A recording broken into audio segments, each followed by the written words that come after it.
មហាសេដ្ឋីលំដាប់ពិភពលោកបាទជាច្រើននៅឌូបៃនៅ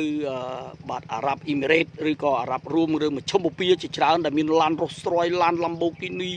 អាគារខ្ពស់ខ្ពស់ស្កឹមស្កៃមានលុយមានរាប់ពាន់លានដុល្លារបាទកំពុងតែភ័យបងប្អូនប៉ះពាល់សេដ្ឋកិច្ចនិងសន្តិសុខរបស់ខ្លួនបាទភ័យណាស់បាទនៅមជ្ឈមបូព៌ាហ្នឹងភ័យជាងយើងអ្នកក្រអ្នកអត់ដូចខ្ញុំជឿអត់ទៅភ័យប៉ុន្មានទេបងប្អូនបាទហើយចំណែកឯអាមេរិកបន្ទាប់ពីគម្រាមថានឹងដកខ្លួនចេញពីមជ្ឈមបូព៌ាទុកអ៊ីរ៉ង់ចោលសង្គ្រាមនៅអ៊ីរ៉ង់ចោលហើយនឹងចេញពីសមុទ្រហូម៉ុកទៀតឥឡូវនេះគម្រាម